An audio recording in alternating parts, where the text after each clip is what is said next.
From even the earliest stages of conception, video games have had an odd relationship with the idea of death. In order to heighten the stakes for your in-game characters, most every challenge had you risking their lives. Pitfall Harry would succumb to a lake full of gators. Mega Man would explode when dropped onto spikes. Sonic can drown, sometimes graphically. And Mario would regularly get stabbed by Koopa Troopers. I swear, those guys are holding tiny knives in Super Mario World. There, right there. That's a knife. But in all those cases, your heroes spawned back either just before they met their demise, or at worst, much further back in the level. Death is hardly ever permanent in games. It's just a setback. And that trivializes its meaning, at least when we play games. That all might seem unrelated to the baffling news that RGG Studio, makers of the Yakuza prequel Stranger Than Heaven, have cast the late great rapper Tupac Shakur in their game. But I promise I will connect these dots in due time. Before that though, I can only describe the response to Tupac's inclusion as mixed bewilderment. Crazy! Well, Yoko, we got a lot to talk about, first of all. The people in attendance of the showcase clapped and cheered, but I honestly don't think they knew what else to do. Several co-streamers of the event were visibly and audibly confused, myself included. What the fuck? And tons more commenters online voiced their discomfort and disappointment. If you don't know, Tupac Shakur was gunned down while stopped at a red light on the Las Vegas Strip in 1996. At the time, he was arguably the most famous rapper on the planet, having released multiple platinum-selling records and starred in a handful of Hollywood movies. His untimely demise is largely believed to be due to an ongoing rap feud with up-and-comer Notorious B.I.G., who was also gunned down 6 months later in LA. The two rappers had been trading vicious diss tracks back and forth, sparking what would come to be known as the East Coast versus West Coast rivalry, with Tupac signed to California-based label Death Row Records and Biggie being signed to Bad Boy Entertainment out of New York. To this day, it's still unclear exactly how things led to those tragic murders, but the events sent a shockwave through the hip-hop community. Both Tupac and Biggie are revered artists who hold the top two spots on many rap fans' greatest of all time lists, by default, just out of respect for their legacies. Who is the greatest rapper of all time? J. Cole. Kendrick Lamar. Yes. Lil Wayne. It's Tupac. This is why anyone watching RGG's reveal with that knowledge would feel unease. But is that the only reason? Tupac isn't the only rapper in Stranger Than Heaven.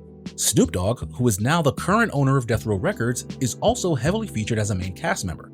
The Dogfather himself joined the studio head Masayoshi Yokoyama on stage with the heavy burden of explaining what it was we'd all just witnessed. His answer was short and frustrating. The Tupac estate and my son and myself, we work very closely together, so it just made sense to put him in this game because his likeness and his spirit still lives on, and I just feel like it was so connected to what we're doing. So what y'all think? I'm of two minds about all this. First off, the weirdness of 90s era rappers in a game set in 1950s Japan is not lost on me. But let's not forget that a central subject of Stranger Than Heaven's plot is based around jazz music. And hip-hop's very formation is deeply connected to jazz principles, rhythms, and themes. If you're not going to put Miles Davis and Louis Armstrong in your game, then I suppose the next best thing would be Tupac and Snoop. But actually no, that's stupid. There are rappers that would fit this idea far better than Tupac and Snoop. Pete Rock is a legendary producer. His track with CL Smooth, They Reminisce Over You, or Troy, samples Tom Scott's saxophone cover of the song Today by Jefferson Airplane to create what some people consider one of the best hip-hop beats of all time. Or for something a little more soulful, Common's The Light, produced by Jay Dilla, samples Bobby Caldwell's Open Your Eyes and evokes thoughtful introspection. And as a bonus, none of these individuals were murdered. Who are we kidding here? RGG wants star power. Common might be the Black John Wick, but he's no Snoop Dogg. And Snoop has been starring in video games since the early 2000s, but this doesn't square Tupac's inclusion. Kobe Bryant has continued to be prominently featured in the NBA 2K series since his tragic death, going so far as selling a more pricey Mamba Forever edition in 2020, the year it occurred. More recently, Bruce Lee has appeared in multiple games now, first in the UFC titles also from EA, and then in Hitman World of Assassination just last year as an elusive target.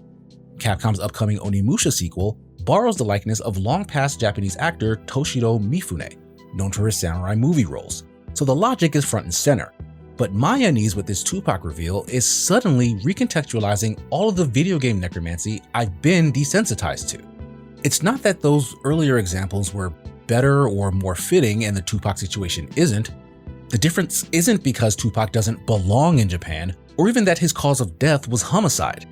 It's wrong because he died, and RGG and Snoop Dogg brought him back. For many people, not just gamers, larger-than-life figures like athletes and artists are real-life heroes. And like I mentioned at the start of this video, in games, death is just a setback. After years of these digital revivals from all sides, I think we're all just desensitized to the respawn. I told you I'd connect those dots. We now live in a world where the sentence, "I would kill all my classmates," could be a harmless conversation about Fortnite, or a tragic manifesto from a school shooter. The context matters. The terms deaths and kills are normalized in gaming lingo. They do not mean the same thing as the real-world concepts, despite developers spending millions each year creating more realistic and over-the-top depictions of exactly that.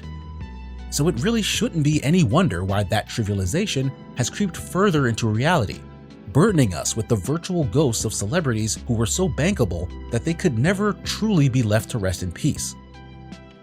If death in games doesn't mean the same thing as death in real life, then what are the rules about real-life deaths in games? This is a question I've never asked myself until now, but video game makers have been testing these waters right in front of our faces for a long time. And I'm afraid we might have been too slow to respond.